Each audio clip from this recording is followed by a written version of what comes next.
갑자기 팀에서 제외된 A차장. 같이 근무했던 분의 이야기입니다. 1. 갑작스러운 배제. A차장은 제품 프로덕트 매니저였다. 일에 대한 열정이 대단한 사람이었고 주말에도 혼자 출근해 이런저런 고민을 하던 분이었다.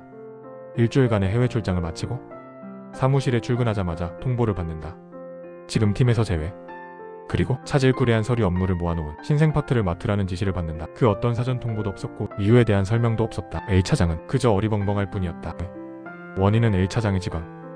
A차장은 개발팀 소속 PM으로 사실상 팀의 실질적인 인자였다. 팀이 제대로 돌아가지 않는다는 생각에 늘 고민이 많았다. 문제는 분명해 보였다. 프로젝트는 산발적으로 진행되지만 제대로 마무리된 건 거의 없었고 인원은 충원됐지만 업무 배분은 엉망이라 어떤 사람은 자기 공부를 하거나 졸고 웹툰을 보고 체계적으로 관리돼야 할 개발 자산은 개인 자산처럼 서버에조차 업로드되지 않았고 제품의 근본적인 문제는 계속 뒤로 미뤄지고 있었다. A차장은 개발팀장과 몇 차례 이야기를 나눴다. 관리의 필요성을 강조했다. 하지만 팀은 변하지 않았다. 같은 이야기를 다시 꺼냈을 때 팀장은 결국 이렇게 말한다. 내가 생각한 게 틀릴 수도 있어.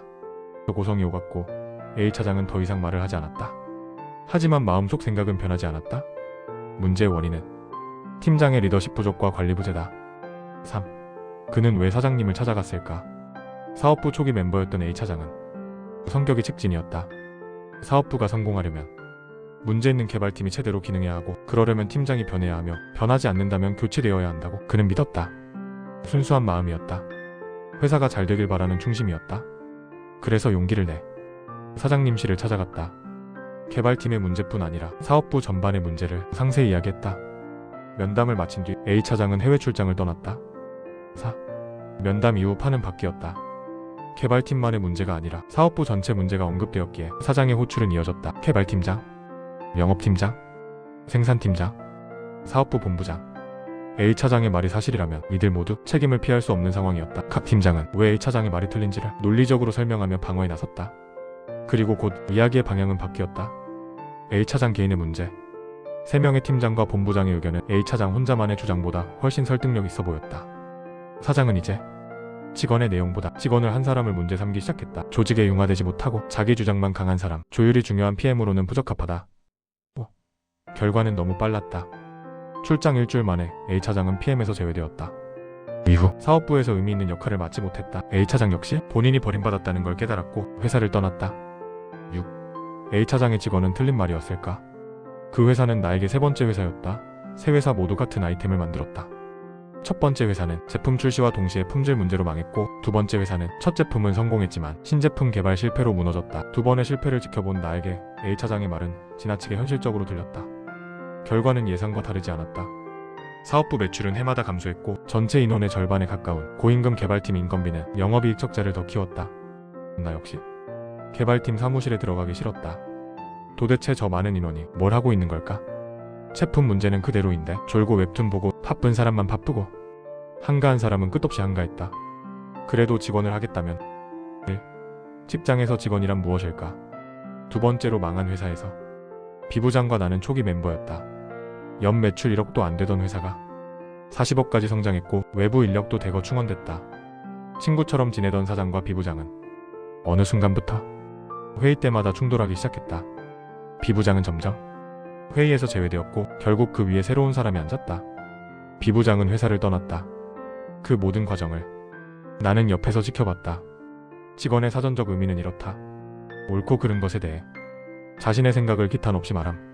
하지만 현실의 직장은 다르다. 윗사람도 결국 사람이다. 대부분은 자기 생각을 쉽게 바꾸지 않는다. 직원을 한다고 해서 상대가 내 생각처럼 바뀌리라 기대하는 건 너무 순진하다. 그래서 회사에서 직원은 내용보다 순서의 문제다. 많은 사람들이 직원을 옳고 그름의 문제로 생각한다. 하지만 회사에서는 거의 대부분 순서의 문제다. 지금 이 말을 해도 되는 단계인가? 이 말이 이미 내부 합의가 된 뒤인가? 아니면 혼자만 앞서가는 건가? A차장은 내용은 맞았지만 순서를 건너뛰었다. 3. 직원을 해도 되는 사람은 정해져 있다. 냉정하게 말하면 회사에서 직원을 해도 되는 사람은 많지 않다. 그 사람이 없으면 일이 안 돌아가거나 이미 조직이 그 사람을 잃을 각오가 되어 있거나 그 말을 해도 보호해줄 누군가가 있거나 이 셋 중 하나라도 없으면 직원은 폭탄이 된다. 4. 말해도 된다는 착각의 시작. 사장이 고개를 끄덕였다고, 팀장이 좋은 의견이다라고 했다고, 회의실 분위기가 나쁘지 않았다고. 그건 동의가 아니라 예일 뿐이다. 회의실에서 고개를 끄덕였다고 해서 결정이 바뀌는 건 아니다. 그럼에도 불구하고 말해야 할 때는 있다. 법적으로 문제가 될 때, 안전이나 품질이 직접적으로 걸릴 때, 나중에 책임이 전부 나에게 돌아올 구조일 때, 이건 직원이 아니라 자기 방어다. 이때 침묵하면 나중엔 아무 말도 못한다. 이 글의 결론. 인생을 살다 보면 반드시 직원이 필요한 순간이 있다. 하지만 그 직원이 누군가를 바꾸기 위한 목적이라면 차라리 포기하는 게 좋다. 너도 나도 쉽게 변하지 않든 조직인 회사는 더더욱 변하지 않는다. 네가 하는 직원엔 언제나 더 큰 권력을 가진 사람들의 반론이 존재한다. 그 반론은 옳고 그름의 문제가 아니라 자리와 힘의 문제다. 차치선을 넘는 순간 네가 설 자리는 조용히 사라진다. 직원을 했던 A차장처럼. 그래도 직원을 해야 한다면 말의 내용보다 순서를 먼저 생각하고 하길 바란다.